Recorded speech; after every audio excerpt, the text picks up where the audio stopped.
Jangan lupa subscribe channel YouTube TVRI Bengkulu, like, komen, dan nyalakan notifikasinya.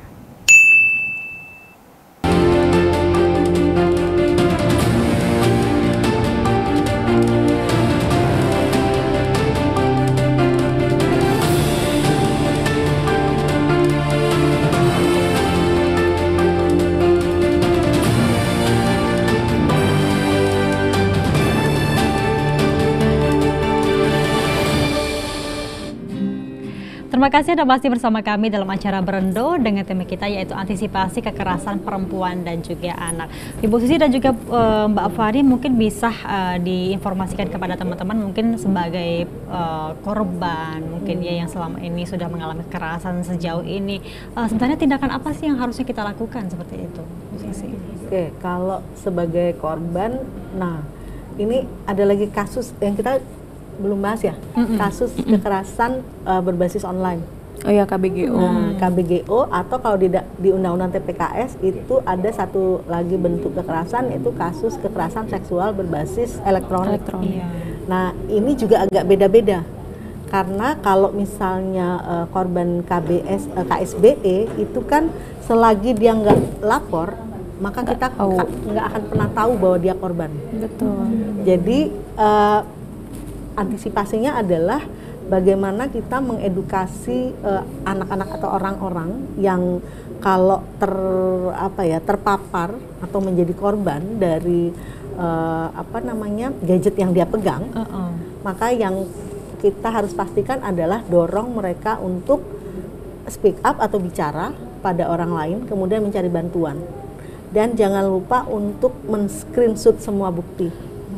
Iya, jadi kuncinya di korban. Kan kalau misalnya kasus yang lain kan bisa orang tuanya, bisa siapa gitu ya. Artinya ketika kita bisa ngelihat tadi Mbak Fani bilang bisa diamati nih terjadi perubahan nggak anak kita. Kalau terjadi perubahan ditanya, jangan-jangan dia mengalami kekerasan gitu. Tapi kalau misalnya di dunia maya memang mungkin bisa dilihat perubahannya. Tapi kan anak-anak sekarang kan lebih banyak menutup diri, ya kan. Misalnya pulang ke rumah langsung kunci di kamar, kita nggak tahu. Seperti apa terjadi di kamar itu gitu. Nah, ini yang memang harus diajarkan pada anak. Kalau misalnya mengalami, ya orang lain tuh nggak akan pernah tahu selagi dia nggak ngomong.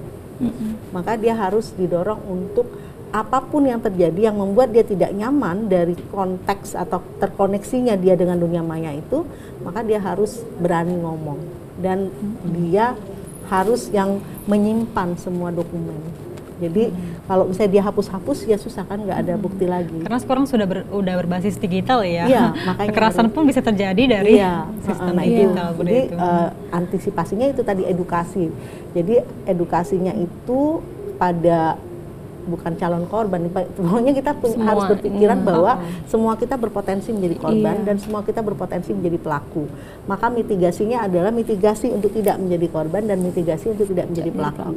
Kalau sudah terjadi, apa yang harus dilakukan? Nextnya kan. Jadi yang tadi kalau misalnya mau mitigasinya berarti soal tadi edukasi, tahu bahwa kekerasan itu apa, kalau mengalami kekerasan dia harus bagaimana. Pelaku juga begitu, kalau dia tahu bentuk kekerasan, jadi kalau dia melakukan itu sanksinya apa, hukumannya apa, jadi dia nggak akan berpikir untuk menjadi pelaku.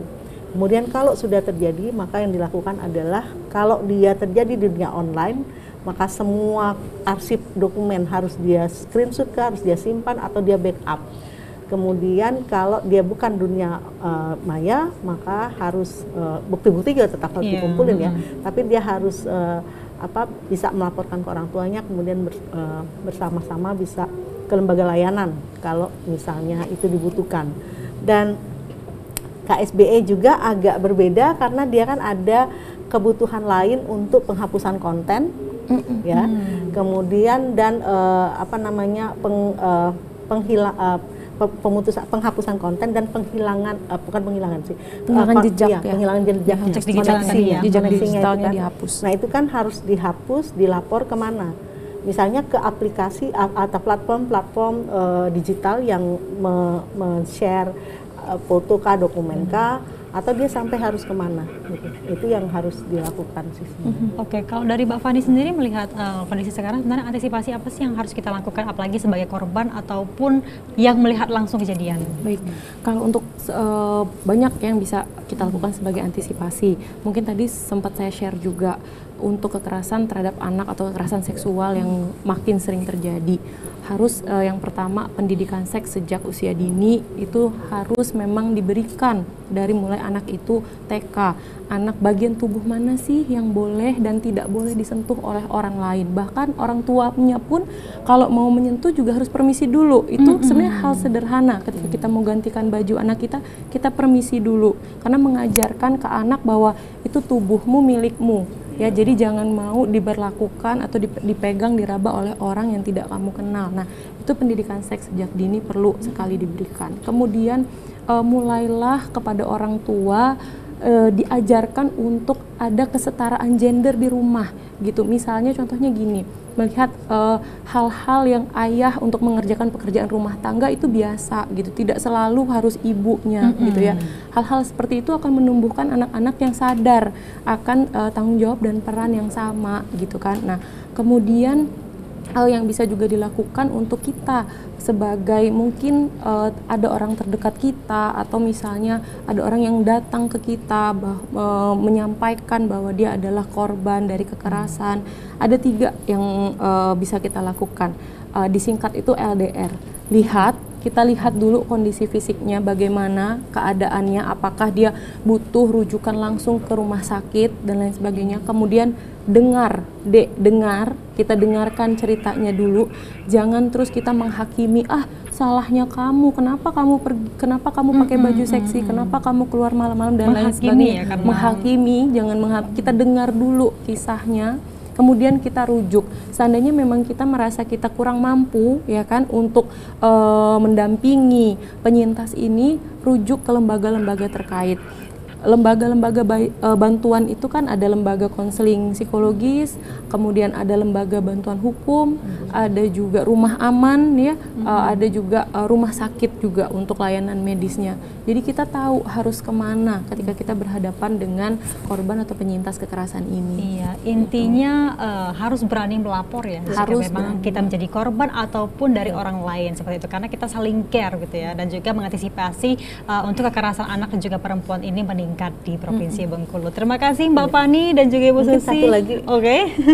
Tadi harus berani melapor, tapi masyarakat juga harus tahu kemana melapor. Betul. Iya, melapornya kemana? Arahnya kemana Iya. tadi? 4 layanan tadi. Tadi kan ada masyarakat. masalah medis itu juga ya, hukum juga dan juga konseling seperti itu. Konseling. Nah, Ada jadi- rumah aman juga. Harusnya memang nomor kontak-kontak itu kalau dulu tuh kita bisa baca di itu ya, Ya. di surat kabar ya. Mm-mm. Nah, kalau sekarang mungkin di surat kabar kan juga banyak yang elektronik ya. Mungkin bisa ditempelin di sana sih sebenarnya, orang bisa akses. Kurangnya edukasi juga ya untuk Iya, korban perlu ada kekerasan edukasi dan juga itu. anak-anak melapornya Iya, gimana kemana. seperti itu. Betul. Oke, baik, terima kasih Bu Iya, Susi sama-sama. dan juga Mbak Aplikasi Fani. Mela Lapor. Ya, kalau UPA sih ngembangkan yang namanya Iya. aplikasi Melalapor. Ada aplikasi Mela Lapor. Jadi orang bisa, dia kan terkoneksi di apa namanya, tapi Di aplikasi. ya Aplikasi. di apa namanya Android ya. Ya, jadi Di bisa Android di-download. Bisa di-download, jadi orang Aplikasi bisa Melalapor. melapor. Kemudian Melalapor. pemerintah kota juga punya sebenarnya yang laporan Oh iya iya iya. 212. Melalapor 212. dan juga 212. 212. Jadi bagi masyarakat yang sebagai korban maupun Iya. yang melihat kekerasan itu bisa melapor di Melalapor Melalapor. tadi aplikasi Tapi dan aplikasi juga harus di di-download. 212. 212 itu hotline tanpa bayar. Baik, terima kasih Bu Susi, Mbak Fani dari bersama kami Terima di kasih. Berendo pada sore hari Ya. ini. Salam sehat dan juga semoga Sehat. bisa berjumpa lagi di lain waktu. Pemirsa, kami akhiri Berendo pada sore hari ini. Jangan lupa terus saksikan Berendo di TVRI Bengkulu, media pemersatu bangsa. Kami akhiri dengan lagu penutup dari Bengkulu Project. Selamat menyaksikan.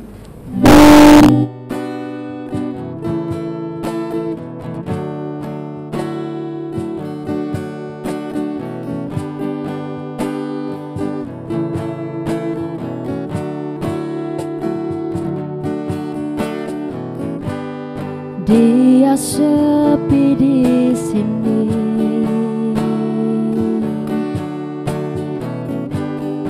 tak seperti yang lain.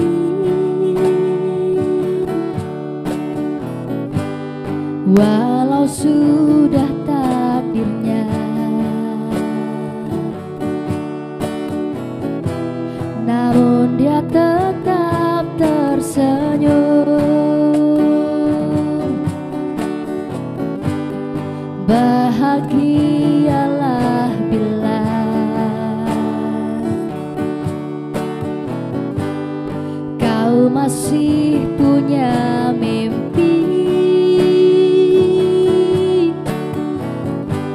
hidup hanya sekali. Berikan